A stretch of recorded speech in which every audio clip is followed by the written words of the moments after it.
देखिए शुरू करेंगे आज अध्याय 8 या मोटरयान अधिनियम का अध्याय 8 यातायात का नियंत्रण। सेक्शन 112 से शुरू है ये सेक्शन। गति सीमा बताई गई है इसमें। गति सीमा, वाहनों की गति सीमा, किसी वाहन की गति सीमा क्या होगी। तो इसका पहला क्लॉज कहता है कि कोई व्यक्ति किसी सार्वजनिक स्थान में किसी मोटरयान को ना तो उस अधिकतम गति से अधिक या न्यूनतम गति से कम गति पर चलाएगा, न चलवाएगा और ना चलाने देगा, जो इस अधिनियम के अधीन या उस समय प्रबद्ध किसी अन्य विधि के द्वारा या अधीन उस यान के लिए नियत की गई है। तो ये कह रहा है, दोनों बातें कह रहा है इसमें कि अगर कोई स्थान पे कोई अधिकतम गति सीमा निश्चित है या न्यूनतम गति सीमा निश्चित है, अधिकतम और न्यूनतम दोनों बात कह रहा है। अधिकतम, तो उस अधिकतम सीमा से आप अधिक नहीं चलाएंगे, और यदि न्यूनतम है तो उस न्यूनतम सीमा से जो है आप कम गति से भी गाड़ी नहीं चलाएंगे, जो भी नियत की गई, ना तो चलाएंगे ना चलाने देंगे। तो अधिकतम न्यूनतम सीमा की बात कह रहा है कि अगर अधिकतम सीमा तय है तो उस अधिकतम सीमा से अधिक गति से नहीं चलाएंगे, और अगर न्यूनतम सीमा तय है तो उस न्यूनतम सीमा से कम में भी आप गाड़ी ना तो चलाएंगे ना चलाने देंगे। परंतु कहता है, परंतु ऐसी अधिकतम गति किसी भी दशा में केंद्र सरकार द्वारा राजपत्र में अधिसूचना द्वारा किसी मोटरयान या किसी वर्ग या वर्णन के मोटरयानों के लिए नियत की गई अधिकतम गति सीमा से अधिक नहीं होगी। ये कह रहा है कि जो भी गति सीमा निर्धारित की जाएगी वो केंद्र सरकार द्वारा राजपत्र में जो भी अधिसूचना निकाली जाती है गति के बारे में, उन सीमाओं से अधिक नहीं होगी। तो जो तय किया गया है जैसे उस सीमा से अधिक नहीं हो, जो भी केंद्र सरकार ने तय की गई हो अधिसूचना में गति सीमा। रोडों पे आपने देखा होगा अधिकतर लिखा रहता है कि अधिकतम सीमा इतनी, न्यूनतम सीमा भी लिखा रहता है। तो हाईवे के दोनों नियम रहते हैं कि आप उस न्यूनतम सीमा से, ऐसा नहीं कि आप अधिकतम सीमा मान लीजिए किसी जगह 80 या 100 लिखा हुआ है तो उससे उससे ऊपर चलाएंगे, आप उससे ऊपर नहीं चला सकते। और मान लो कोई, आपने देखा हुआ एक्सप्रेस वे जो आजकल बन गए हैं उसमें न्यूनतम सीमा भी रहती है। ऐसा नहीं कि आप न्यूनतम सीमा से जा रहे हैं, मतलब एक 2 या 3 पट्टी बनी रहती है, अलग अलग उसमें स्पीडें रहती हैं तीनों में। तो जिस स्पीड से आपको चलना उससे, अब ऐसा नहीं हो सकता कि एक हाई, मान लीजिए एक उच्च गति सीमा वाली लाइन है उसमें आप न्यूनतम गति सीमा से चले जा रहे हैं, तो क्या हुआ, एक्सीडेंट हो सकता है ना, पीछे गाड़ी हाई तेज रफ्तार में आ रही है और आप धीमे चले जा रहे हैं। तो उनकी सीमा, तो न्यूनतम सीमा से भी कम नहीं चलाएंगे आप और अधिकतम से भी अधिक नहीं चलाएंगे। तो दोनों बातें हैं, जो न्यूनतम सीमा है उससे ऊपर, उससे आप कम नहीं चलाएंगे। मान लो न्यूनतम सीमा 40 की है, आप चले जा रहे हैं 20 की स्पीड में, ऐसा नहीं हो सकता ना, तो उतनी आपको चलाना पड़ेगी। और अधिकतम सीमा है तो उससे आप अधिक नहीं चला सकते। ठीक। आगरा मुंबई हाईवे, बिल्कुल आपने सही कहा, आगरा मुंबई हाईवे एक्सप्रेस भी बना है, उस पर है ये सारे नियम। तो न्यूनतम और अधिकतम जो है, न्यूनतम वो जो है सीमाएं निर्धारित की गई हैं। अब देखिए दूसरा कहता है,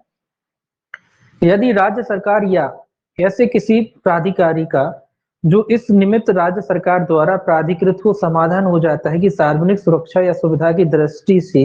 या किसी सड़क या पुल के स्वरूप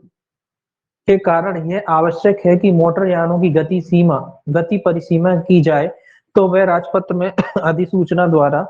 वो धारा 116 के अधीन उचित स्थानों पर समुचित यातायात चिन्ह रखवा कर या लगवा कर मोटरयानों की या किसी विनिर्दिष्ट वर्ग या वर्णन के मोटरयानों की या ऐसे मोटरयानों की जिनके साथ ट्रेलर संलग्न है, या तो साधारणतः या किसी विशिष्ट क्षेत्र में या विशिष्ट सड़क या सड़कों के बारे में गति सीमा या न्यूनतम गति सीमा नियत कर सकेगी, जो है समझे। यह कह रहा है यदि किसी राज्य सरकार या किसी ऐसे प्राधिकारी को, तो कुल मिला के ये कह रहा है कि राज्य सरकार चाहे या कोई प्राधिकारी जो नियुक्त किया गया है, इसे जो प्राधिकारी का जो इस निमित्त राज्य सरकार द्वारा प्राधिकृत किया गया है, तो उसमें किसी विशिष्ट क्षेत्र हो सकता है, कोई एरिया हो सकता है, कोई जो वाहनों के बारे में भी हो सकता है जो ट्रेलर के साथ चलते हैं, तो उनके बारे में जो है साधारण या विशिष्ट आदेश से क्या किया जा सकता है, गति सीमा को निर्धारित किया जा सकता है किसी भी क्षेत्र विशेष में लगवा के मार्ग वगैरह पे। तो ऐसे में उस क्षेत्र वगैरह में क्या किया जा सकता है, गति सीमा, कुल मिला के गति सीमा का निर्धारण किया जा सकता है। बस इतना है और कोई खास नहीं। परंतु ऐसी अधिसूचना आवश्यक नहीं होगी यदि इस धारा के अधीन कोई निर्बंधन 1 माह से अधिक के लिए प्रबद्ध नहीं रहना है। तो ये कह रहा है कि अगर ऐसी जो परंतु ऐसी अधिसूचना आवश्यक नहीं होगी यदि इस धारा के अधीन कोई निर्बंधन कोई शर्त वगैरह जो केवल 1 महीने के लिए है की जरूरत नहीं है। और साधारण किसी स्थान पर गति सीमा वगैरह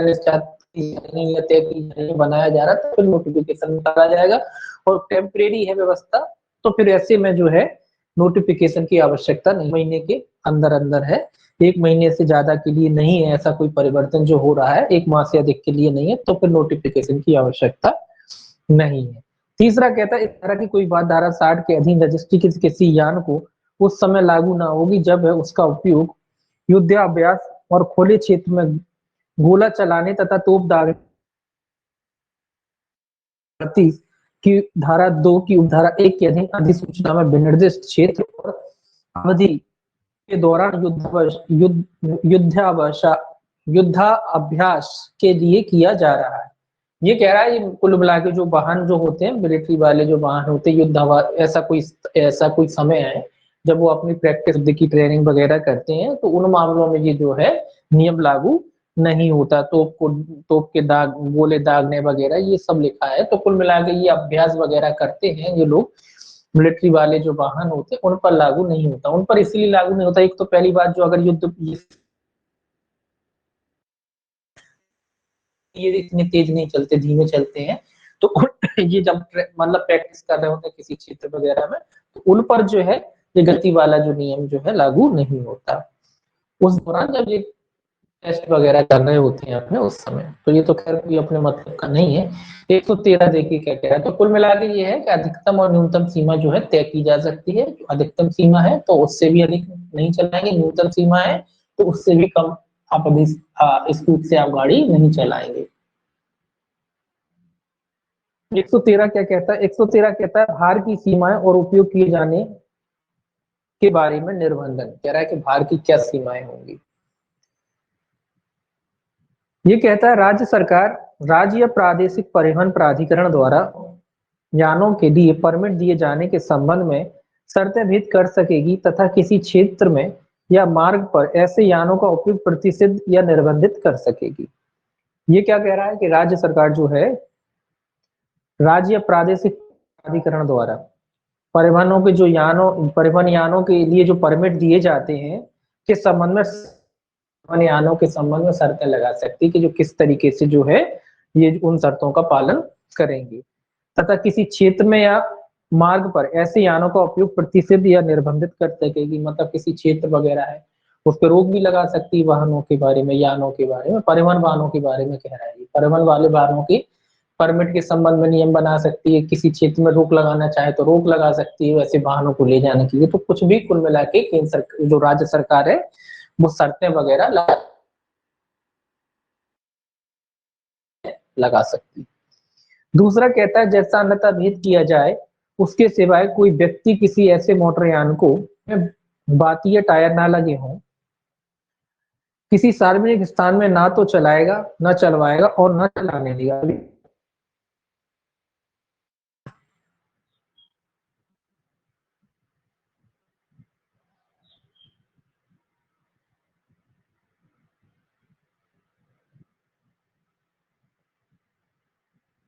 पेन्यूमेटिक टायर, अभी बातीय टायर का अर्थ मुझे समझ में नहीं आ रहा है कि बातीय टायर जो कह रहा है कि जिस किसी क्षेत्र में भी जो भी बाती जो कोई वाहन वगैरह हो जिसमें बातीय टायर मोटर यान हो जिसमें बातीय टायर ना लगे हों किसी सार्वजनिक स्थान। टायर का अर्थ तो बताएं क्या है? इसमें बातीय टायर का ना इंग्लिश में मुझे कंफर्म हो रहा है, पेन्यूमेटिक टायर लिखा है। अब ये क्या होते हैं, जो भी होते होंगे टायर के जो प्रकार हैं, कुल मिला के ये कह रहा है कि उसमें बाती अगर टायर वगैरह नहीं लगे हैं किसी में भी बाती टायर ना लगे हों तो किसी सार्वजनिक स्थान में ना तो चलाएगा ना चलवाएगा और ना चलाने देगा। बाती टायर मतलब नॉर्मल टायरों की तरीके नॉर्मल टायरों की बात कह रहा होगा जिसमें अपन हवा प्रेशर वगैरह भरते हैं, इस तरीके के टायरों के बारे में ही कह रहा है कि अगर इस तरीके के टायर नहीं लगे हैं किसी यान में जो नॉर्मली गाड़ी में लगते हैं तो ये है आप सार्वजनिक स्थान पर वाहन नहीं चला सकते। और भी तरीके के लोग बनाते हैं ना कि बगैर अकेले वेले में लगा लेते हैं, उस तरीके की कह रहा है तो जो गाड़ियों में नॉर्मली जो टायर लगते हैं जिसमें अपन हवा भरते हैं, है ना, तो इस तरीके का अगर टायर,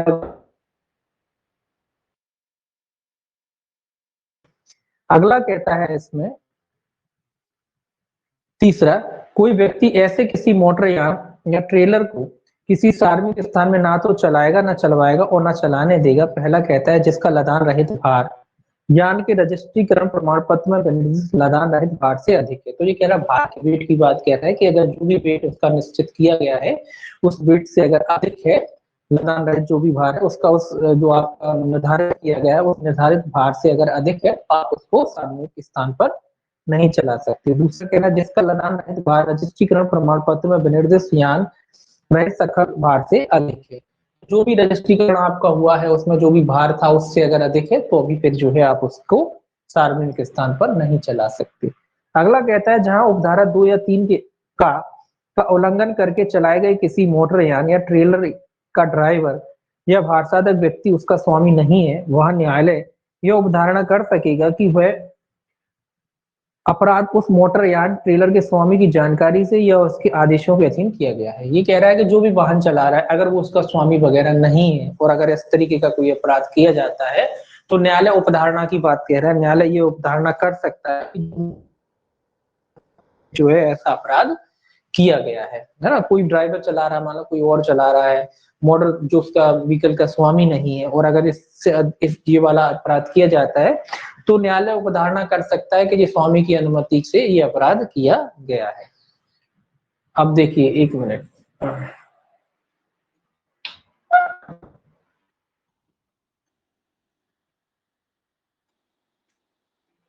अब देखिए 114 सेक्शन, सेक्शन 114 कहता है यान तुलवाने की शक्ति, ये वेट करने की शक्ति, यानों का जो है वेट किया जा सकता है। जब जब भी शंका होती है तो कांटा रहता है इनका, उस कांटे पे इनको खड़ा करके इनका वेट कर लिया जाता है। एक बड़ा सा कांटा रहता है जिसमें पूरा यान आ जाता है, उस पे पूरा इनका वेट कर लिया जाता है। जितना वजन होता है उतना, जितना वाहन का वजन होता है वो माइनस कर देते, पता पड़ जाता है कि इसमें जो है कितना जो है वाहन लदा हुआ है। खासकर आपने वेयर हाउस में देखेंगे बड़े बड़े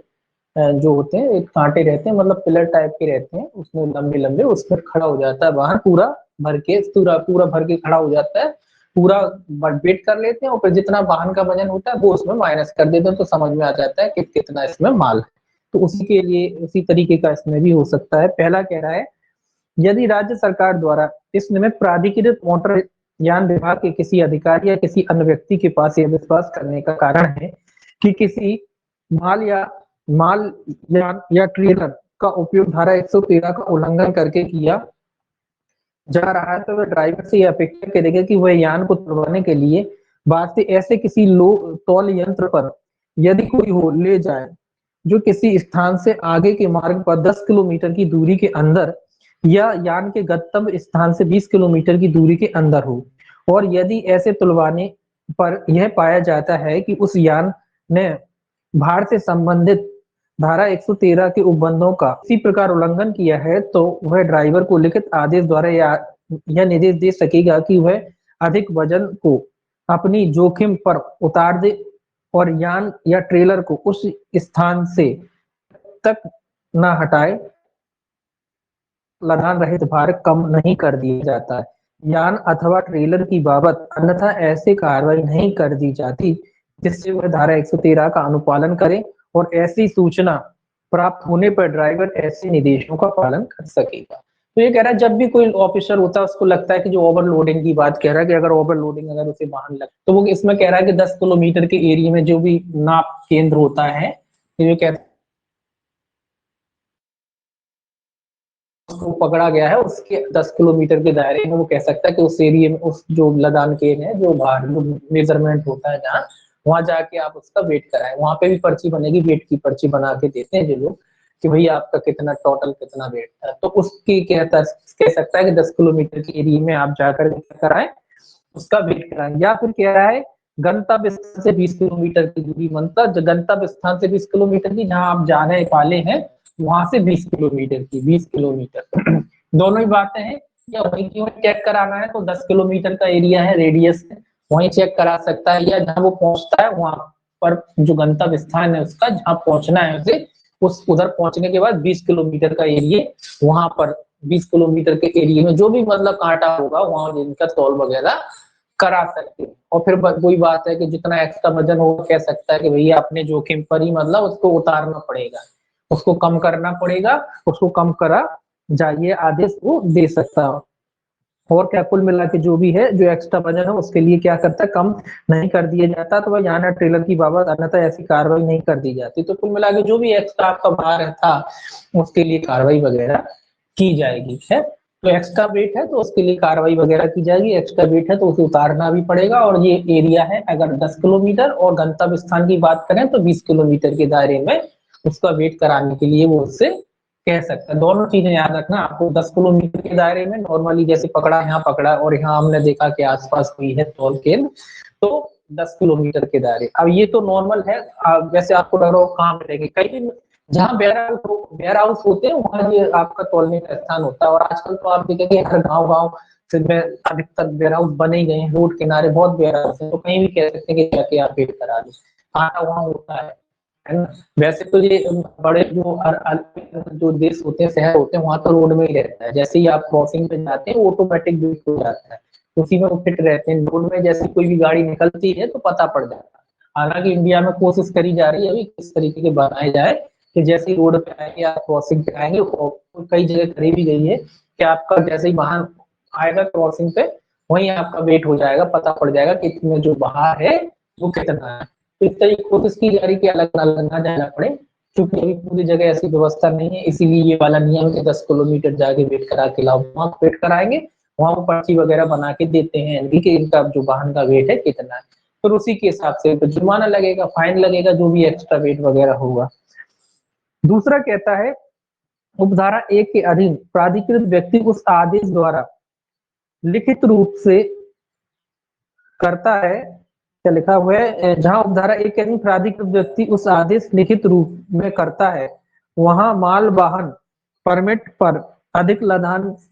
से सुसंगत ब्यौरा भी पृष्ठांकित करेगा और इस पृष्ठांकन का तत्व उस प्राधिकारी को भी संसूचित करेगा जिसने परमिट दिया था। तो ये कह रहा है कि जब आपने एक्स्ट्रा जो है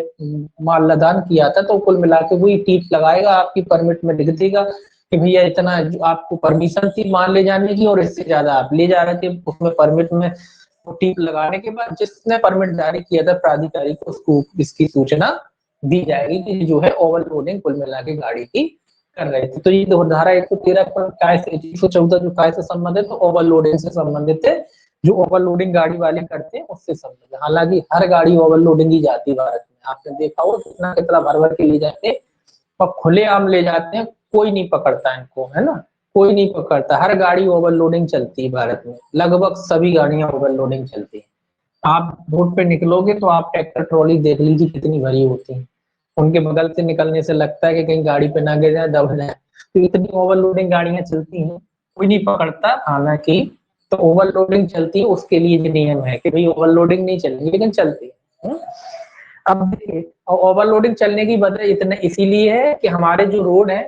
रोड इस तरीके के नहीं बने कि जैसे ही आप क्रॉसिंग्स पे आते हैं, आप टोल वगैरह प्लाजा पे आते हैं, तो जैसे ही टोल प्लाजा पे आप गाड़ी क्रॉस करते हैं वहीं वेट हो जाना चाहिए, अगर वहां वेट लिफ्टिंग वहीं लगा दिए जाए एक साथ, मतलब अलग आज हालांकि बनाने लगे किनारे से लगा देते हैं, वो बड़े बड़े लगे रहते हैं किनारे से लगाने, किनारे से नहीं रोड ही में लगने चाहिए, जैसे कोई भी गाड़ी में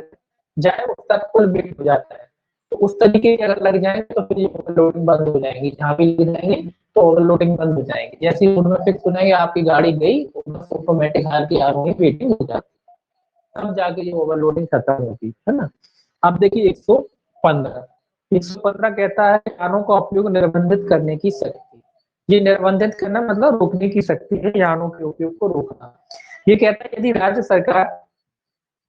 का या राज्य सरकार द्वारा इस निमित्त प्राधिकृत किसी अधिकारी का समाधान हो जाता है कि सार्वजनिक सुरक्षा या सुविधा की दृष्टि से या किसी सड़क या पुल के स्वरूप का के कारण साधारणतः किसी विनिर्दिष्ट क्षेत्र में या किसी विनिर्दिष्ट सड़क पर मोटर यानों या किसी विनिर्दिष्ट मार्ग या वर्णन के मोटर यानों के चलाए जाने या ट्रेलरों के उपयोग को प्रशिक्षित या निर्बंधित करना आवश्यक है, तो वह राजपत्र में अधिसूचना द्वारा ऐसे अपवादों सहित और ऐसे सड़कों पर जो अधिसूचना में निर्दिष्ट किए जाए ऐसा कर सकेगा। और जब ऐसा कोई प्रतिषेध या निर्बंधन अधिरोपित किया जाता है तो वह सरकार या प्राधिकारी धारा 116 के अधिक उचित स्थान पर समुचित यातायात चिन्ह लगवाएगा या लगवाएंगे। परंतु इस धारा के अधीन कोई प्रतिषेध या निबंधन 1 माह से अधिक प्रवर्त नहीं रहता है,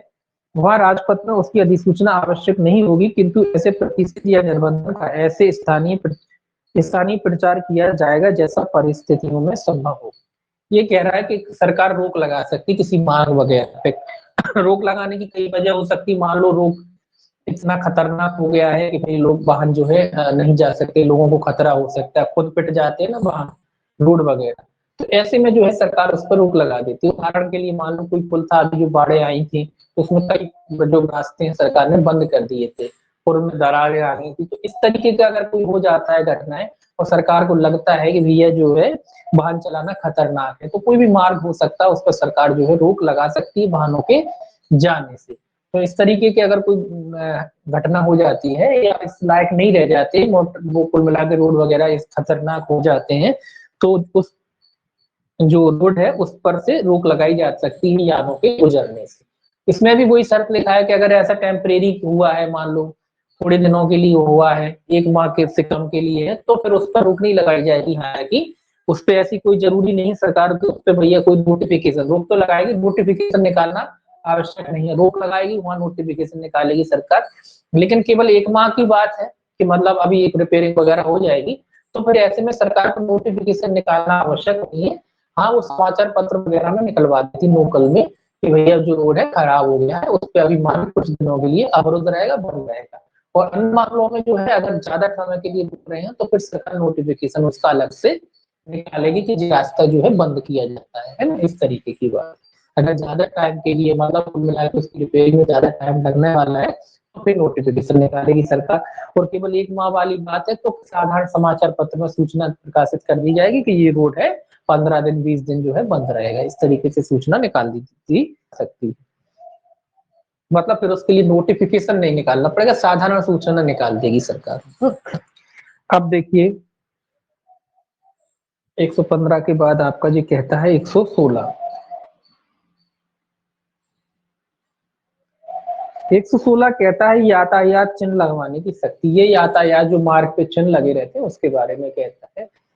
जहां भी जरूरत होगी वहां चिन्ह लगाए जा सकते हैं।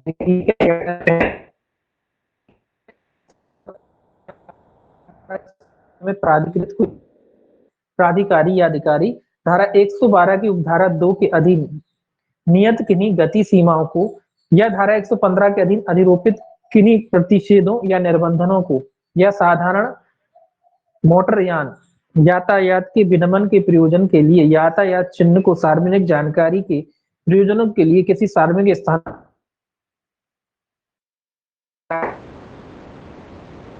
या लगाने देगा। ये कह रहा है कि राज्य सरकार या राज्य सरकार द्वारा जो भी प्राधिकृत अधिकारी होता है सार्वजनिक स्थान में जो भी चिन्ह आपने देखे होंगे, आप जाते हैं कई प्रकार के चिन्ह मिलते हैं, तो वो चिन्ह जो है लगवाए जा सकते हैं या कुछ चिन्ह लगाए जाते हैं, लगवाने वाले होते हैं, टेम्परेरी जो होते हैं लग दिए जाते हैं। तो इस तरीके के चिन्ह जो भी आवश्यक है सार्वजनिक मार्ग पर लगाए जाते हैं, वो चिन्ह या तो रखवाएगा या लगवाएगा या लगवा सकेगा या लगाने देगा जो आवश्यक होते हैं। ठीक है। दूसरा कहता है राज्य सरकार या राज्य सरकार द्वारा इसमें प्राधिकृत कोई अधिकारी या प्राधिकारी राजपत्र में अधिसूचना द्वारा या अनुसूची के भाग काम में निर्दिष्ट समुचित यातायात चिन्ह को उपयुक्त स्थानों में लगवा कर केंद्र सरकार द्वारा बनाए गए चालन विनिमयों के प्रयोजनों के लिए कुछ सड़कों को मुख्य सड़कों के रूप में अभिहित कर सकेगा। ये क्या कह रहा है भैया, जो भी यातायात के जो चिन्ह वगैरह हैं जो अनुसूची में दिए गए हैं या निकाल के जारी किए गए हैं, ऐसे चिन्हों को वो लगा करके क्या कर सकता है, उपयुक्त स्थान में लगवा कर केंद्र सरकार द्वारा बनाए गए चालन विनियमनों के प्रयोजनों के लिए कुछ सड़कों को मुख्य सड़कों के रूप में अभिहित कर सकता है। मतलब चिन्ह लगा के घोषित किया जा सकता है कि ये मुख्य सड़क के रूप में लगा सकता है। इस तरीके से सड़कें हैं तो कौन सी मुख्य मार्ग है, राजमार्ग होते हैं ना, मुख्य मार्ग होते हैं, एक लोकल मार्ग होता है, एक मुख्य मार्ग होती है, तो उसको डिवाइड किया जा सकता है वाहनों चिन्ह लगा करके, ये मुख्य मार्ग है, ये लोकल मार्ग है ना, ये राजमार्ग है। इस तरीके से जो है डिवाइड किया जा सकता है चिन्हों के द्वारा, जो केंद्र सरकार ने बनाए हैं उन चिन्हों के द्वारा। पहला कहता है इसमें 1A भी फिर है कि उपधारा 1 में अंतर्विष्ट किसी बात के होते हुए भी भारतीय के अधीन गठित भारतीय राष्ट्रीय राजमार्ग प्राधिकरण या केंद्रीय सरकार द्वारा प्राधिकृत कोई अन्य अभिकरण पहली अनुसूची में उपबंधित किए गए अनुसार मोटर यान यातायात विनिमय के प्रयोजनों के लिए राष्ट्रीय राजमार्ग पर यातायात चिन्हों को लगवा या स्थापित या हटवा सकेगा या ऐसा करने की अनुमति दे सकेगा और ऐसे की चिन्ह आदेश दे सकेगा जो उसकी राय में इस प्रकार लगाया जा सकता है जो किसी यातायात चिन्ह को दिखाई देने से रोकता है या किसी यातायात चिन्ह के समान दिखाई देता है, जिससे कि चालक के भ्रमित होने या उसकी सावधानी हटने पर यह ध्यान भंग होने की संभावना है। परंतु इस उपधारा के प्रयोजनों के लिए भारतीय राष्ट्रीय राजमार्ग प्राधिकरण या केंद्र सरकार द्वारा प्राधिकृत कोई अन्य अभिकरण राज्य सरकार के प्राधिकरणों में सहायता मांग सकेगा और उक्त ऐसी सहायता उपलब्ध कराएगी। ये उनके बारे में कह रहा है कि जो राष्ट्रीय राजमार्ग प्राधिकरण होता है, ये लोग भी अगर चाहें राष्ट्रीय राजमार्ग प्राधिकरण, राष्ट्रीय राजमार्ग प्राधिकरण इनका काम वैसे होता है मोस्टली, राज्य सरकार तो या प्राधिकृत व्यक्ति तो लगाता ही है, इनका चिन्ह लगाना इन्हीं के काम होता है। पीछे आप देखेंगे एक शेड्यूल दिया, उसमें कई प्रकार के चिन्ह रखे हैं, तो जो भी आवश्यक चिन्ह होते हैं किसी राजमार्ग पर लगाने के लिए, जो उनमें से कोई भी चिन्ह लगवा सकती है। कोई पोस्टर बैनर वगैरह लगे हैं उनको हटवा भी सकती है, या कोई इस तरीके के चिन्ह लगे हैं जिससे उनको लगता है कि भ्रम वगैरह पैदा होना है, तो उन चिन्हों को हटवा सकते हैं। और जहाँ राज्य सरकार की मदद की आवश्यकता, राज्य सरकार ये जो प्राधिकरण है उसको उपयुक्त क्या है सुविधाएं उपलब्ध कराएगी चिन्ह वगैरह लगाने में। तो इनका काम ही होता है मोस्टली चिन्ह लगाना। हालांकि राज्य सरकार भी लगवा सकती है या जो है आपके राज्य सरकार द्वारा प्राधिकृत कोई प्राधिकारी होता है उसके द्वारा लगाया जा सकता है, लेकिन राष्ट्रीय राजमार्ग पर चिन्ह लगाने का काम मोस्टली इन्हीं का होता है, राष्ट्रीय राजमार्ग प्राधिकरण का। तो ये लोग जहाँ भी उपयुक्त चिन्ह होते हैं वो चिन्ह लगवा सकते हैं या लगा सकते हैं, और जब भी राज्य सरकार से मदद मांगेंगे तो राज्य सरकार इनकी उपयुक्त जो है हेल्प करेगी, मदद करेगी। दूसरा कहता है ऐसे किसी प्रयोजनों के लिए जिसके लिए अनुसूची में उपलब्ध किया गया है उपधारा 1 के अधीन रखे गए या लगवाए गए यातायात चिन्हों का आकार, रंग और प्रकार वही होगा जो उसके वही अर्थ होंगे जो अनुसूची में दिए गए हैं, किंतु राज्य सरकार या राज्य सरकार द्वारा सशक्त कोई प्राधिकारी उक्त अनुसूची में दिए गए किसी चिन्ह में उन चिन्ह में शब्दों, अक्षरों या अंकों का ऐसी लिपि में प्रतिलेखन जोड़ कर प्राधिकृत कर सकेगा जो वह राज्य सरकार द्वारा ठीक समझे, परंतु ऐसे प्रतिलेखनों का आकार और रंग वैसा ही होगा जैसा अनुसूची में दी गए शब्दों या अंकों का है। तो ये कह रहा है दूसरा भाई कि जो आप चिन्ह लगाएंगे, जो भी राज्य सरकार वगैरह द्वारा ये लगाए जाते हैं, तो चिन्ह का आकार, रंग जो पीछे दिया है उसी तरीके का होगा। अगर कोई चिन्ह लाल है तो लाल ही रहेगा, ऐसा नहीं कि उसको नीला कर दो, वैसे ही कलर होगा, जितना साइज दिया उतने ही साइज के होंगे, है ना। तो सारे डायमेंशन वगैरह पीछे लिस्ट में दे रखे हैं कि चिन्ह किस तरीके के होंगे, क्या कलर होगा, वो सारी चीजें हैं। तो उसी तरीके के चिन्ह लगाने पड़ेंगे, उसी जो उनका आकार वगैरह होता उसी आकार के लगाने पड़ेंगे। हाँ, ये चीज कह रहा है कि अगर जो राज्य सरकार द्वारा प्राधिकृत कोई प्राधिकारी है उसमें कुछ लिखना चाहता है, लेखन लिखना चाहता है ना, जैसे कि मान लीजिए चिन्ह बना है, अब आप देखेंगे मोस्टली लिखा रहता है, मोड़ों के चिन्ह रहते हैं, तो मुड़ का चिन्ह रहता है अंधा मुड़, तो आप ये कह सकते हैं कि वो नीचे लिख सकता है शब्दों द्वारा कि भैया उसको लगता है कि चिन्ह से जो है गांव के लोग हैं या नॉर्मल लोग हैं समझ नहीं पा रहे हैं, चिन्ह का अर्थ वो नहीं जानते, तो वो नीचे शब्दों द्वारा लिख सकता है। जैसे कि उदाहरण के लिए अंधा मोड़ तो लिख देते ना अंधा मोड़, तो इस तरीके से वो लिख सकता है। लेकिन और उसका जो साइज है अक्षरों का वो भी वही होगा जो पीछे बताया गया है कि कितने शब्दों से बड़े शब्द नहीं होना चाहिए, किस कलर मतलब चिन्ह के साथ लिखे जा सकते हैं। बाएं मोड़ना है तो लिखा, कई जगह लिखा रहता है बायां मोड़, चिन्ह बना रहता है, नीचे लिखा रहता है बायां मोड़, तो इस तरीके के शब्द लिखे जा सकते हैं। और लिखने का भी जो भी निर्धारित है डायमेंशन वगैरह, कलर वगैरह, वो उसी कलर वगैरह में लिखे जाएंगे। तीसरा कहता है उपधारा 1 या उपधारा 1A में जैसे संबंधित तो उसके सिवाय इस अधिनियम के प्रारंभ के पश्चात कोई भी यातायात चिन्ह किसी सड़क पर या उसके निकट ना तो रखा जाएगा और ना लगाया जाएगा, किंतु उन सभी यातायात चिन्हों की बाबत जो इस अधिनियम के प्रारंभ से पूर्व किसी सक्षम प्राधिकारी द्वारा रखवाए या लगवाए गए थे, इस अधिनियम के प्रयोजनों के लिए यह समझा जाएगा कि वे उपधारा 1 के उपबंधों के अधीन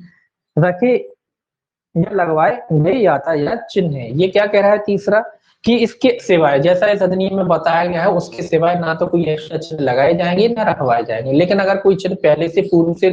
रखे थे या लगवाए गए थे तो ऐसा माना जाएगा कि वो इस अधिनियम के तहत लगाए गए चिन्ह हो या रखवाए गए चिन्ह हो, तो एक्स्ट्रा में कोई चिन्ह वगैरह नहीं रखवाए जाएंगे या लगवाए जाएंगे। लेकिन अगर पूर्व से ही लगे थे, पहले से ही लगे थे, तो फिर ऐसे माना जाएगा कि जो चिन्ह है इस अधिनियम के द्वारा ही लगाए गए चिन्ह है।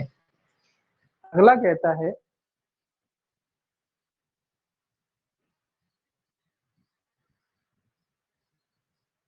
चौथा है सड़क राज्य सरकार राज्यपत्र में अधिसूचना द्वारा पुलिस अधीक्षक से अनिम्न पंक्ति किसी पुलिस अधिकारी को इस बात के लिए प्राधिकृत कर सकेगी कि वह किसी ऐसे चिन्ह या विज्ञापन को जो उसकी राय में इस प्रकार रखा गया है कि उसके कारण कोई यातायात चिन्ह दिखाई नहीं पड़ता, अथवा किसी ऐसे चिन्ह या विज्ञापन को जो उसकी राय में किसी यातायात चिन्ह के इतना समरूप हुए कि भ्रम पैदा हो सकता है या उसकी राय में ड्राइवर की एकाग्रता या ध्यान को बटा सकता है, हटा दे या हटवा सके। तो कौन सी रैंक का अधिकारी? पुलिस अधीक्षक। ये थोड़ा याद रखना, पुलिस अधीक्षक। ये कह रहा है कि भैया कोई ना कोई ऐसा चिन्ह कोई ना ढक देते ना पोस्टरों से, भैया पोस्टर से जो ढक गया है मान लो, या कोई बैनर लगा दिया, होल्डिंग लगा, जो यातायात का चिन्ह है वो दिख नहीं रहा है, या कोई उस टाइप का कोई दूसरा चिन्ह लगा दिया है तो भ्रम हो रहा है लोगों को, तो इस तरीके का अगर चिन्ह की वगैरह लगा दिया जाता है या बैनर वगैरह लगा दिया जाता है जिससे जो मार्ग वाले चिन्ह होते हैं जिससे आप उनको पता पड़ता है सीधा जाना है कि मुड़ना है, तो इस तरीके के जो चिन्ह है छिप गए हैं और दिखते नहीं है या फिर भ्रम पैदा हो रहा है, तो जो है उस पुलिस अधीक्षक को प्राधिकृत किया जा सकता है कि भैया वो जो चिन्ह है वो जो बैनर चिन्ह तो कर रहेंगे, वो बैनर वगैरह जो भी लगे हुए जो भी दिखने में दिक्कत दे रही हैं, जो भी चीजें लगी हुई हैं, चाहे वो बैनर हो पोस्टर हो कुछ भी हो, तो उनको हटाने का आदेश दिया जा सकता है। तो किस रैंक के अधिकारी को दिया जा सकता है? राज्य सरकार दे सकती है, पुलिस अधीक्षक रैंक के जो पुलिस अधिकारी। देखा होगा जब चुनाव आते हैं और या कोई मंत्री नेता आते हैं तो खासकर वो चिन्ह ही सबसे पहले ढकते हैं। आजकल जो हर शहरों में आपने देखा होगा गेट बन गए हैं जहाँ लिखा रहता है कि कौन सी जगह कहाँ जाना है, मतलब पूरा रास्ता लिखा रहता है कि ये जगह जी है, ऐसा सीधा जाना है, और सबसे ज्यादा बोल्डिंग जो गेट लगे रहते हैं ना उसी पे लगते हैं सबसे पहले, और कोई पुलिस वाला नहीं हटाता। तो वो सारे अब भारत में नियम जरूर है कि उन्हें हटाना, लेकिन सबसे पहले जो बोल्डिंग जो है वो उसी पे लगा देते हैं जाके सबसे कि नेताजी का स्वागत हो रहा है, तो कोई नहीं हटाता और लगे रहते हैं। ऐसा नहीं कि चले गए तो हट जाए तुरंत, कई दिनों तक टंगे रहते हैं, 15-15 20-20 दिनों तक टंगे ही रहते हैं। तो इस तरीके के वो उन्हीं चिन्हों के बारे में कहता है कि अगर दिक्कत होती है लगाने में तो उनको हटाया जा सकता है। पुलिस अधीक्षक रैंक का जो है पुलिस अधिकारी उसे हटवा सकता है, राज्य सरकार उसको प्राधिकृत कर सकती है। अब देखिए पांचवा कहता है कोई व्यक्ति इस धारा के अधीन रखे गए या लगाए गए किन्हीं यातायात चिन्हों को ना तो जानबूझकर हटाएगा, ना परिवर्तित करेगा, ना विरूपित करेगा और ना किसी भी प्रकार से बिगाड़ेगा। तो ये चिन्हों के बारे में कह रहा है कि ना तो आप कोई भी व्यक्ति चिन्हों को ना तो हटाएगा ना उसको विरूपित करेगा। विरूपित का मतलब होता है कई लोग आप उनके संग छेड़छाड़ करते हैं, जी एक लिख दिया जबरदस्त लोग कर देते हैं, तो इस तरीके का कोई काम जो है चिन्हों के साथ नहीं किया जाएगा। छठवां कहता है यदि कोई व्यक्ति किसी यातायात चिन्ह को घटनावश ऐसा दुर्घटना नुकसान पहुंचाता है कि वह उस प्रयोजनों के लिए बेकार हो जाए जिसके लिए उसे इस धारा के अधीन रखा या लगाया गया था, तो वह उन परिस्थितियों की जिसमें वह घटना हुई है रिपोर्ट यथा पुलिस को देगा या पुलिस थाने को करेगा। तो ये व्यक्ति के बारे में कह रहा है, मान लो दुर्घटना हो जाती है और आप कोई चिन्ह लगा तो उसी में जाके आपकी गाड़ी गिर गई और वो चिन्ह टूट जाता, मान लो अब खराब हो गया है, अब किसी काम का नहीं, अब कोई बोर्ड लगाता उसी में जाके आपकी गाड़ी फिट गई, किसी दुर्घटना बस बढ़ गई, तो ये कह रहा है कि फिर आपकी जिम्मेदारी है कि इसकी सूचना दें आप, उसकी सूचना आपको देनी पड़ेगी घटना की जो भी यथाशीघ्र 24 घंटे के भीतर उस पुलिस को देगा या पुलिस थाने में चल जो भी निकटतम हो वहां पुलिस थाने में जाके आपको उसकी सूचना देनी पड़ेगी, ये आपकी जिम्मेदारी है। कितने घंटे? 24 घंटे के भीतर। अगला कहता है पहली अनुसूची में दिए गए चिन्हों को मोटर से संबंधित ऐसे अंतरराष्ट्रीय कन्वेंशन के अनुरूप कर देने के प्रयोजनों के लिए जिनकी केंद्र सरकार तत्समय एक पक्षकार है, केंद्र सरकार राष्ट्रपति में अधिसूचना द्वारा किसी ऐसे चिन्हों परिवर्तन या परिवर्तन कर सकेगी और ऐसी अधिसूचना में निकाले जाने में पहली अनुसूची को तदनुसार संशोधित समझा जाए। ये कह रहा है अंतरराष्ट्रीय कुछ समझौते करार हुए हैं अगर जिसमें केंद्र सरकार एक हिस्सा लिया है और केंद्र सरकार उस हिस्से मतलब जो करार की जो है ये पक्षकार रही है, तो ये कह रहा है कि जो भी चिन्ह अंतरराष्ट्रीय स्तर पर इस्तेमाल किए जाते हैं जो सरकार है जो पीछे अनुसूची रखी है चिन्हों की उसमें ये क्या कर सकती है परिवर्तन कर सकती है। अंतरराष्ट्रीय स्तरों का मतलब क्या है? अंतरराष्ट्रीय स्तर का मतलब है कि एक जैसे चिन्ह, अगर मुड़ने का चिन्ह हमारे देश में जिस तरीके का प्रयोग किया जाता है वैसे ही सभी देशों में इस्तेमाल किया जाता है। अब कलर की बात आती है, जो कलर हमारे देश में इस्तेमाल किया जाएगा मतलब पूरी दुनिया एक साथ है ताकि कहीं किसी भी देश का कोई व्यक्ति हो तो दिक्कत, जैसे कि अपन इंग्लिश के जो वर्ड यूज करते हैं इंग्लिश के पहले अपन हिंदी के भी करते थे है ना, तो अब अपन इंग्लिश वाला जो चलता है तो आप दुनिया में कहीं भी चले जाएं यही आपको मिलेगा, बंद यही होगा। पहले अपन हिंदी में शायद ऐसे लिखते थे ऐसे है ना, एक होता था और ये दो होता था है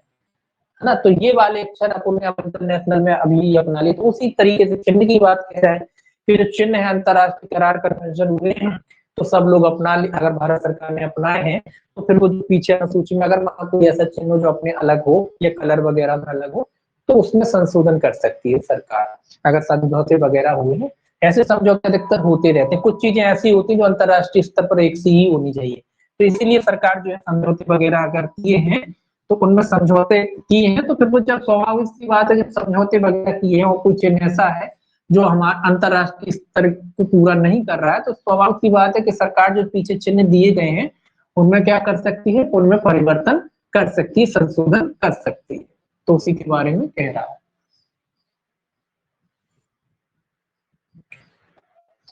अब देखिए 117 पार्किंग का है। पार्किंग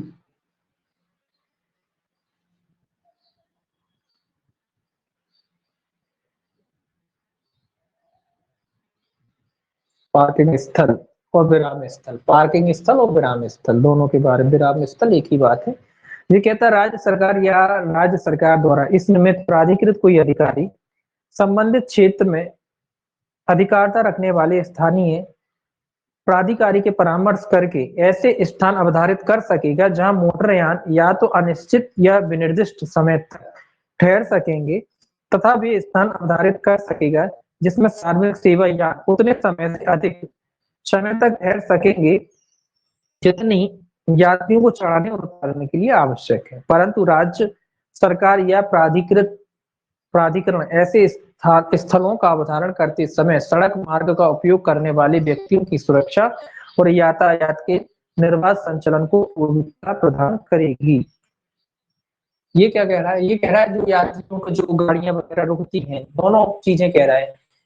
यात्रियों के लिए जो गाड़ी पार्किंग वगैरह जो है गाड़ी के रुकने की बात कह रहा है कि गाड़ी कहाँ लगा सकते हो, पार्किंग स्थल जो है स्थानीय जो प्राधिकारी होते हैं उनकी राज्य सरकार द्वारा इसमें प्राधिकृत कोई अधिकारी संबंधित क्षेत्र में स्थानीय प्राधिकारी जो लोकल अथॉरिटी होती है उसकी अनुमति से उसके परामर्श से जो है गाड़ी को रुकने का स्थान तय किया जा सकता है, कुछ समय के लिए भी हो सकता है और अधिक समय के लिए भी हो सकता है, दोनों बातें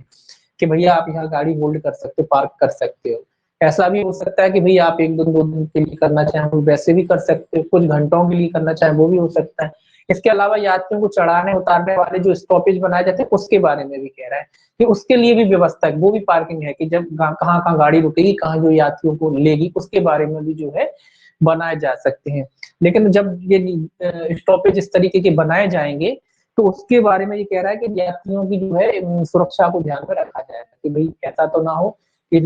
चालू रोड है आपने वहीं बना दिया, वहीं बस आती है वहीं रुकती है और वहीं लोग चढ़ते हैं तो दुर्घटना ना हो, तो ये सारी चीजों का ध्यान रखा जाएगा तभी वो स्टॉपेज बना जाएगा। तो दोनों तरीके के स्टॉपेजों की बात कह रहा है ये, एक तो आपको जो चढ़ाने उतारने वाले जो स्टॉपेज होते हैं नॉर्मली जो बसें चढ़ती हैं आपको चढ़ाती उतारती हैं उसके स्टॉपेज की भी बात कह रहा है, और नॉर्मली जो पार्किंग होती है कि आप कुछ घंटों के लिए विश्राम के लिए गाड़ी, आप शहर में आए, आपने वहाँ गाड़ी लगा दी, अब आप आराम से घूमिए 2-4 घंटे, उसके बाद आके अपनी गाड़ी लीजिए, उस तरीके की भी उसकी बात कह रहा है। तो दोनों की बातें कह रहा है, इस तरीके की जो है स्टॉपेज तय किए जा सकते हैं। तो ये तो लोकल अथॉरिटी ही बता सकती है ना कि भाई किस जगह उपयुक्त रहेगा, कोई दिक्कत नहीं होगी, लोगों को कोई परेशानी नहीं होगी। तो ऐसा स्थान जो है चिन्हित किया जा सकता है और उसको स्टॉपेज के रूप में घोषित किया जा सकता है।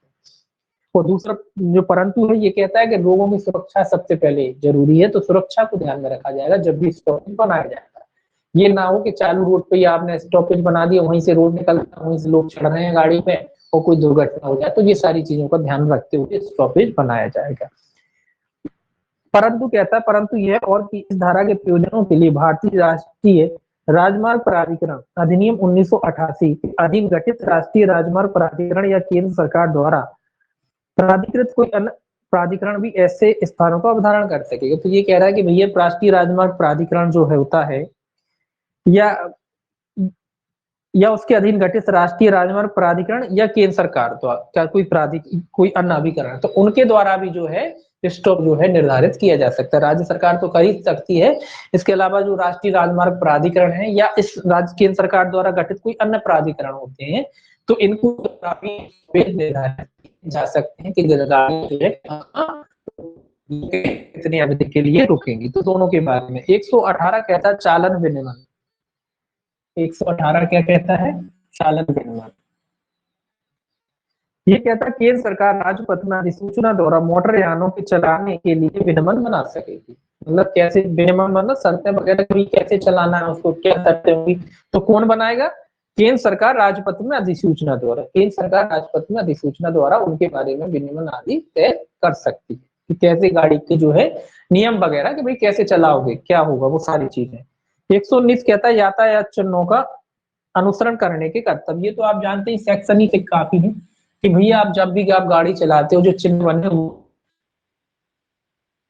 करेंगे, लिखा है कि बाएं चलिए तो बाएं चलिए, दाएं चलिए लिखा है तो दाएं चलिए, जैसा लिखा है चिन्हों में ये भी लिखा रहता है कई जगह है ना, बाएं चलना दाएं चलना, मुड़ना है कि नहीं मुड़ना है, गति सीमा भी लिखी रहती है, तो उन चीजों का आपको पालन करना पड़ेगा जब भी आप वाहन चलाते हैं। तो उसी के बारे में 119 पहला कहता है मोटर यान का प्रत्येक ड्राइवर यान को किसी आज्ञा संकेत के अनुरूप और केंद्र सरकार द्वारा बनाए गए चालन विनियमों के अनुरूप चलाएगा और उन सभी निर्देशन करेगा जो ऐसे यातायात का विनियमन करने में लगा हुआ है। तो ये कह रहा है जो चिन्हों में जो आपको नियम दिए जाते हैं कि कैसे गाड़ी चलाना है, उसके अनुसार इसके अलावा जो आपके लाइसेंस में शर्तें हैं जिनके अधीन आपको शर्तें दी गई हैं, तो उन शर्तों के अधीन क्या करेंगे आप वाहन को चलाएंगे। इसके अलावा जो ट्रैफिक पुलिस वाले जो लगे रहते हैं, ये कह रहे हैं कि जो यातायात में लगा हुआ जो कोई पुलिस वाला है वो आपको कोई निर्देश देता है कि भाई इस तरीके से करना, तो फिर उसके अनुसार जो है आपको वाहन चलाना पड़ेगा, मतलब उन नियमों का आपको पालन करना पड़ेगा। एक तो चिन्हों के हिसाब से, दूसरा आपके अनुज्ञप्ति में लिखा ही रहता है कि इतनी गति सीमा है, इतनी से चलेगा, है ना, तो उस हिसाब से आपको वाहन को चलाना है। इसके अलावा टेम्परेरी मान लीजिए कोई पुलिस अधिकारी लगा है, व्यवस्था बनाने लगाया, वो कह रहा है बाहर को यहाँ से निकल जाओ, यहाँ से जाओ, तो उसके अनुसार जो है आपको वाहन को चलाना पड़ेगा। दूसरा कहता है इस धारा में अज्ञापक यातायात चिन्ह से प्रथम सूची के भाग में दिया गया कोई यातायात चिन्ह या उसी प्रकार का कोई यातायात चिन्ह अर्थात कोई युक्ति शब्द या अंग प्रदर्शित करने वाला और लाल जमीन या किनारे वाले रोड डिस्क या वैसे ही डिस्क वाला यातायात चिन्ह अभिप्रेत है जो धारा 116 की उपधारा 1 के अधीन मोटर यान यातायात को नियमित करने के प्रयोजनों के लिए रखा गया है, लगाया। तो ये आवश्यक चिन्ह का मतलब ये कह रहे हैं पीछे अनुसूची में बताए गए हैं वो आवश्यक चिन्ह है, या कभी कभी रख दिए जाते हैं, टेम्परेरी चिन्ह रख दिए जाते हैं, जमीन पे बना दिए जाते हैं। आप देखेंगे कुछ यातायात इस तरीके की वो रख देते हैं ना गाड़ी पर रुकने का, आप गाड़ी मान लो रोड पे काम चल रहा है तो इस तरीके के टाइप रख लेते हैं, वो भी चिन्ह ही होते हैं। तो इस तरीके के जो चिन्ह रख दिए जाते हैं उन सारे चिन्हों का जो क्या है आप पालन करेंगे। और ये आज्ञापक यातायात चिन्ह क्या है जो फर्स्ट शेड्यूल में बताए गए, तो ये आज्ञापक मतलब उनका मैंडेटरी है, आपको उसका क्या करना पड़ेगा, पालन करना ही पड़ेगा। तो इस तरीके के जो चिन्ह है वो पीछे है। 120 कहता है बाईं ओर नियंत्रण वाले यान, सेक्शन 120 है, 120 कहता है बाईं ओर नियंत्रण वाले वाहन।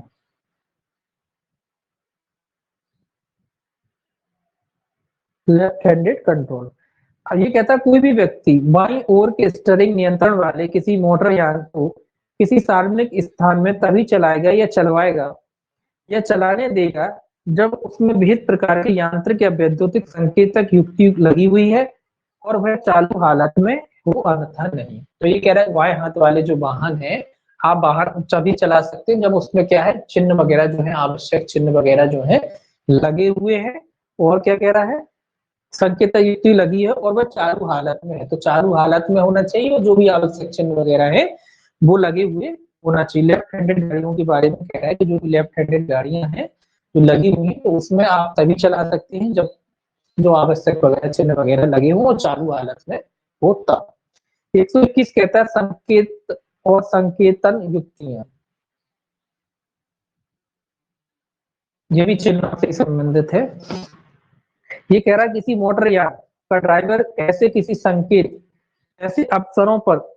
करेगा जो केंद्र सरकार द्वारा विहित किए जाए। मतलब कह रहे हैं भैया जो केंद्र सरकार ने विहित किए जाए उस वो संकेत आप करेंगे जब गाड़ी चलाते हैं तो आप देते हैं हाथ देना पड़ता है उसी बारे में कह रहा है। परंतु दाईं या बाईं ओर मोड़ने के या रोकने के आशय का संकेत, ये कह रहा है दाईं ओर के स्टीयरिंग नियंत्रण वाले मोटर यान की दशा में यान में लगी विहित प्रकृति की यांत्रिक या विद्युत युक्ति द्वारा दिया जा सकेगा। ये कह रहा है कि भैया आप दाएं ओर मुड़ते तो आप इंडिकेटर की बात कर रहा है कि उस तरफ आप मुड़ोगे तो उस तरफ का जो यांत्रिक इंडिकेटर लगा है वो आप दे सकते हो। वैसे तो कह रहा है कि भैया आपको संकेत चिन्ह देने पड़ेंगे लेकिन अगर आप इंडिकेटर जला दिए तो मान लिया जाएगा कि हाँ आपने जो है इशारा किया है। इशारे की बात कह रहा है। पहले आप अभी भी लोगों को आदतें करते हैं लोग दिन में मोस्टली करते हैं कि दिन में कई बार नहीं देखते लेकिन आजकल के इंडिकेटर इतने अच्छे हैं दिन में भी दे जाते हैं। तो कह रहा है कि अगर आपने जो स्टीयरिंग अगर मोड़ रहे हैं दाईं तरफ और आप जो है इंडिकेटर दिया तो माना जाएगा कि आपने इशारा किया। ठीक। दूसरा बाईं ओर के स्टीयरिंग नियंत्रण वाले मोटर यान की दशा में यान में लगी विहित प्रकृति की यांत्रिक या विद्युत युक्ति द्वारा दिया है। तो यांत्रिक विद्युत युक्ति वही इंडिकेटर वगैरह जब मोड़ते हैं तो मोस्टली आपने देखा होगा जो है इंडिकेटर होते हैं। आजकल तो बीप भी लग गई है तो जब भी आप मोड़ते हैं गाड़ी चलाते हो तो बीप भी बच जाती है। तो उसी के बारे में कह रहा है कि जब भी आप मोड़ोगे करोगे तो आपको इशारे करना पड़ेंगे गाड़ी के जो नॉर्मल होते हैं। आप चूंकि इलेक्ट्रॉनिक आ गए तो आप इलेक्ट्रॉनिक भी करते हैं तो मान लीजिएगा कि हाँ आपके द्वारा करें। जरूरी नहीं कि आप वहां देने की अब आवश्यकता नहीं है। यांत्रिक लगी है तो इस तरीके से भी आप जो है उसमें इशारा कर सकते हो गाड़ी रोकते समय। परंतु कह रहा है परंतु यह और कि राज्य सरकार किसी मोटर किसी क्षेत्रीय मार्ग की चौड़ाई और हालत को ध्यान में रखते हुए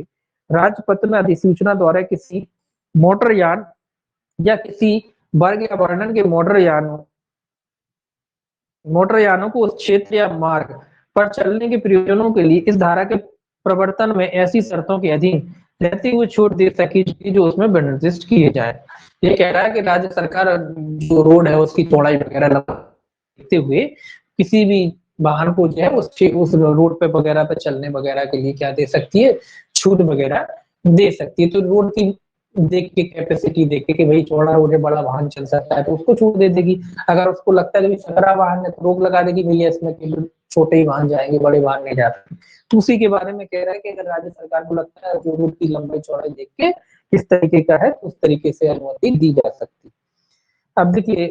इसके बाद आता है 122 यान को खतरनाक स्थिति में छोड़ना। 122 कह रहा है कि यान को खतरनाक स्थिति में छोड़ना। ये कहता है किसी मोटर यान का आचालक व्यक्ति किसी यान या ट्रेलर तो किसी सार्वजनिक स्थान पर ना तो ऐसी स्थिति में न ऐसी हालत में और ना ऐसी परिस्थिति में छोड़ेगा या रहने देगा या छोड़ने या रहने देने की अनुज्ञा देगा जिसमें सार्वजनिक स्थान का उपयोग करने वाले अन्य व्यक्तियों यात्रियों को खतरा या बाधा या असम्यक सुविधा हो या होने की संभावना। नियम ये है कि भैया आप यहाँ खतरनाक स्थिति नहीं छोड़ेंगे जो है सार्वजनिक लोग जो होते हैं वहां से निकलने वाले जो होते हैं उनको कोई दिक्कत हो उनको कोई परेशानी हो तो इस हालत में जो है आप वाहन को नहीं छोड़े। आपने देखा होगा कि आप ज्यादा ओवरलोडिंग करके वाहन जाते हैं ओवरलोडिंग करके वाहन जाते हैं तो टायर फट गया या कुछ हो गया उन्हें वहीं लगा देते हैं टेपलिंग लगाई और वहीं लगा के छोड़ दिया फिर धीरे धीरे कर तो उसी की बात कर रहा है लोगों को निकलने में दिक्कत होती है। तो इस तरीके की खतरनाक स्थिति में जो है आप जो है वाहन को क्या है नहीं छोड़ सकते तो आपको उसको व्यवस्था करनी पड़ेगी। कुल मिला के उसकी तुरंत सूचना देना पड़ेगी पुलिस थाने जो भी नजदीकी पुलिस स्टेशन ट्रैफिक पुलिस वाला उनको देते हैं। फिर वो लोग क्या करते हैं गाड़ी वगैरह मंगवा के उसको खाली करवाते हैं उसको फिर हटाया जाता है। अगर इस तरीके का है तो 123 कहता है रनिंग बोर्ड, 123 कहता है आपका रनिंग बोर्ड आदि पर सवारी करना, सॉरी रनिंग बोर्ड जो लिखा riding on running board, running board जो होते हैं आजकल दिखा हुआ उनके बारे में है ये भी, कि मोटर या ड्राइवर या वाहसाधक व्यक्ति किसी भी व्यक्ति को ना तो रनिंग बोर्ड पर ले जाएगा और ना यार्ड की बॉडी के अंदर ले जाने से अन्यथा ले जाएगा और ना ऐसे ले जाने या जाने की अनुज्ञा देगा। कोई भी व्यक्ति मोटर यान से रनिंग बोर्ड या छत या बोनेट पर यात्रा नहीं करेगा। आजकल ये रनिंग बोर्ड के बारे में इसलिए बना दी कि बच्चे रनिंग बोर्ड आजकल चल रहा ना सॉफ्ट, उसमें बैटरी भी आने लगी आजकल, तो उस तरीके के जो रनिंग वगैरह है उस पर जो है उसको सार्वजनिक मार्ग पर नहीं चलाएंगे। कुल मिला के इस पर रोक है अपने इंडिया में कि सार्वजनिक मार्ग पे आप रनिंग बोर्ड का इस्तेमाल नहीं करेंगे और ना ही कोई गाड़ी वगैरह यातायात है उस पर आप छत पे वगैरह पे चलाते चले जा रहे हैं, तो इस तरीके का कोई जो है काम वगैरह आप रनिंग बोर्ड के साथ नहीं करेंगे। तो कुल मिला के लोक मार्ग पर आप जो है रनिंग बोर्ड नहीं चलाएंगे, उसका इस्तेमाल कुल मिला के रनिंग बोर्डों का रोक मार्ग पर नहीं करेंगे, है ना। जानते ही आप रनिंग बोर्ड क्या होते हैं, ऐसे बोर्ड होते हैं स्काई पहिए वगैरह लगे होते हैं, आपने देखा भी होगा, तो बच्चों के एक तरीके से खेलने का है लेकिन लोग इस्तेमाल करते हैं, कई से देशों में करते भी है उसको इस्तेमाल छोटी मोटी आसपास जाने के लिए। तो लेकिन भारत ये कहता है कि जो सार्वजनिक स्थान है उस स्थानों पर मोटर या ड्राइवर या भाषादे किसी भी व्यक्ति को ना तो रनिंग बोर्ड पर ले जाएगा और ना रनिंग बोर्ड का इस्तेमाल करने देगा, ना छत वगैरह पर जो है रनिंग बोर्ड वगैरह जो होते हैं उस पर इस्तेमाल करने दिया जाएगा। तो दोनों प्रकार के रनिंग बोर्ड की बात कह रहा है, वो भी कह रहा है, और जो रनिंग बोर्ड होते हैं जो केवल धड़कते हैं जिन पर लगा दिए जाते हैं वो भी रनिंग ही बोर्ड कहलाएंगे, है ना। सभी तरीके किसी भी प्रकार के रनिंग बोर्ड हो, एक तो आप खड़े को जा रहे हैं वो भी होते हैं, और जो गाड़ी से संलग्न हो जाते हैं कोई रनिंग बोर्ड जिसपे पहिया लगा दिया और गाड़ी से जोड़ दिया और उस पर आप कह दो कि सवारी बैठ जाओ, तो वो भी रनिंग बोर्ड ही है, तो उस पर भी नहीं यात्रा करने के लिए कहा जाएगा। तो सभी प्रकार के किसी भी प्रकार का बोर्ड हो जो रनिंग करता हो, रनिंग बोर्ड का मतलब तो आप बस इतना समझो कि कोई भी बोर्ड है जो धड़कता हो गाड़ी के साथ चला जा रहा है, किसी भी तरीके से वो चला जा रहा है तो वो रनिंग बोर्ड है, बोर्ड लगा है मतलब उस पर तख्ती लगी है पहिए लगे हैं वो चल रहा है, तो वो बोर्ड ही है ना। इसमें कोई इसका डिफाइन नहीं करा कि बिल्कुल वो रनिंग बोर्ड कौन होगा, तो कोई भी हो सकता है, तो जिसपे आप रनिंग करते हैं वो भी, और जो गाड़ी के संग लगा के आप चला रहे हैं धड़केल रहे हैं वो भी रनिंग बोर्ड है, तो उस पर भी यात्रा नहीं कराई जाएगी किसी व्यक्ति को, है ना। तो सभी प्रकार के रनिंग बोर्डों में क्या है इसमें रोक लगी हुई है। अब ये कह रहा है 124, 124 कह रहा है पास या टिकट के बिना यात्रा करने का प्रतिशत, ये थोड़ा ज्यादा याद रखना कि कोई भी व्यक्ति बगैर जो है पास के बगैर टिकट के जो है यात्रा आदि नहीं करेगा, ये पूछा जा सकता है। कोई व्यक्ति किसी मंजिली गाड़ी में यात्रा करने के प्रयोजनों के लिए तभी प्रवेश करेगा या उसमें रहेगा जब उसके पास समुचित पास या टिकट हो, अन्यथा नहीं। तो ये कहता है कि भैया या तो पास हो आपके पास या फिर आपके पास आपने टिकट लिया हो तभी आप उसमें प्रवेश करेंगे, अन्यथा तो टिकट लेना जरूरी है। तो यहाँ ध्यान रखें कि आजकल नियम है, अगर आप मान लो टिकट लिए बगैर में बैठ जाते हैं तो इसमें आपकी जिम्मेदारी है, आपकी कार्रवाई होगी। जब भी मान लीजिए कोई आप गाड़ी में जा रहे हैं तो टिकट जरूर लें, तो अगर आपने टिकट नहीं लिया है तो इसमें आपकी गलती मानी जाएगी और फिर आपके खिलाफ भी कार्रवाई होगी कि बगैर टिकट यात्रा करते हो, क्योंकि ड्राइवर जो टिकट देने वाला वो तो पकड़ ही जाएगा। तो साहब हमने तो कहा था कि टिकट दो, दादागिरी दिखा रहे टिकट नहीं लिया, हम क्या करें। तो इस तरीके का है, तो टिकट लेके बैठे यात्रा करें जब भी उसी के लिए कह रहा है। परंतु जहां मंजिली गाड़ी में ऐसे टिकट देने का प्रबंध है जिसे लेकर किसी व्यक्ति यात्रा करनी होती है, वह कोई व्यक्ति ऐसी मंजिली गाड़ी में प्रवेश कर सकेगा, किंतु उसमें प्रवेश करने के पश्चात यथासाध्य शीघ्र वह अपना किराया कंडक्टर या ड्राइवर को जो कंडक्टर के कृत्यों का पालन करता हो देगा और यथास्थिति ऐसे कंडक्टर या ड्राइवर से अपनी यात्रा के लिए टिकट लेगा। ये क्या कह रहा है, पहले तो ये कह रहा है कि कुछ गाड़ियां ऐसी के साथ पहले टिकट की व्यवस्था है कि टिकट लें और फिर यात्रा करें। तो पहले कह रहा है अगर इस तरीके की गाड़ियां तो पहले आप टिकट लें फिर यात्रा करें। कुछ गाड़ियां नॉर्मली तो अधिकतर गाड़ियां यही होती हैं कि आप गाड़ी में बैठ जाएं उसके बाद कंडक्टर जो है आपका टिकट बनाता है, तो उसके बारे में कह रहा है कि अगर आप ऐसी कोई व्यवस्था है कि कंडक्टर टिकट बना सकता है तो आप जाके बैठ जाएं और यथाशीघ्र जो है कंडक्टर से टिकट ले लें आप गाड़ी का, है ना। तो वो आके खुद ही आपसे टिकट बनाता है। तो इस तरीके से कह रहा है कि दोनों तरीके के, अगर पहले से टिकट वाली व्यवस्था है तो पहले लेके ही चढ़े, और अगर ऐसा व्यवस्था है कि कंडक्टर टिकट बना सकता है तो आप गाड़ी में बैठ जाएं और जैसे ही बैठे तुरंत जो है आप कंडक्टर से क्या ले सकते हैं उसके बारे में टिकट आदि ले सकते हैं। पास वगैरह आप जानते हैं क्या होता है कि पास जो होते हैं जारी किए जाते हैं, टिकट भी आप जाते हैं, सीजनल टिकट भी है, तो ये छोड़ दीजिए। अब उसके बाद है ड्राइवर को बाधा, 125 में 125 में ड्राइवर को बाधा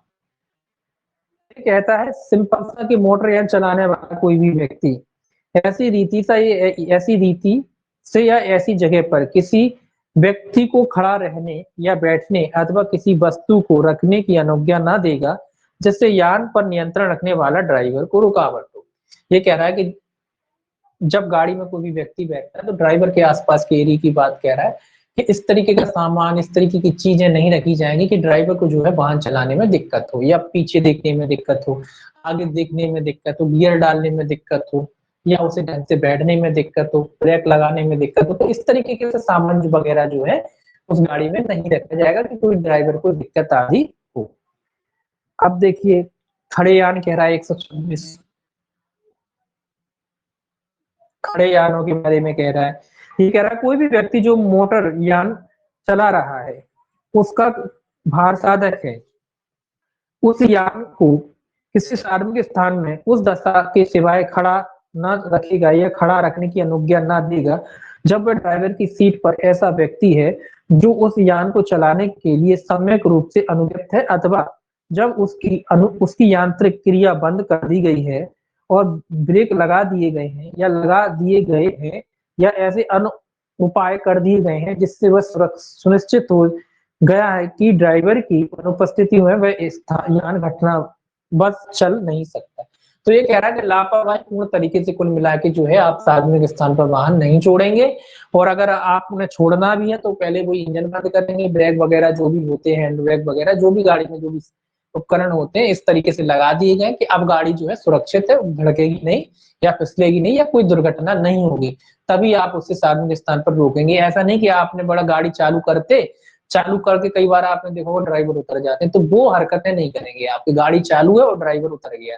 चालू है, कोई ने गलती से गियर लग गया या कुछ लग गया, गाड़ी भग जाए, तो इस तरीके का नहीं। अगर आपको उतरना है तो गाड़ी बंद करिए, प्रॉपरली ब्रेक वगैरह लगाइए, उसके जो भी हैंड ब्रेक सुरक्षित आजकल तो सभी गाड़ियों में आते हैं सुरक्षा के लिए, तो वो सारे पैमाने पहले करिए कि हाँ आप कोई दुर्घटना नहीं हो सकती, उसके बाद आराम से उतर जाइए वो किराने से वगैरह लगा के। तो ऐसा नहीं कि आप मोस्टली आपने देखा होगा गाड़ी चल रही है और ड्राइवर उतर गया, वो गाड़ी घड़ चलती रहती, ड्राइवर उतर जाता, तो उस तरीके की घटनाएं नहीं करेंगे। आपको जब भी उतरना है आप गाड़ी बंद करिए, लॉक करिए, उसके बाद लॉक करके आप उतर सकते हैं कि हाँ हम सुरक्षित है। तो इस तरीके से आप काम कर सकते हैं, इस तरीके से आप वाहन को छोड़ सकते हैं। एक मिनट, हम बाकी देखेंगे कल 127 से जो है सार्वजनिक स्थान वगैरह पर ध्यान है, ये खास नहीं है, बस थोड़ा सा पढ़ना है। तो 127 से जो है कल देखेंगे 8:30 बजे आपका SC ST एक्ट जो है शुरू करेंगे।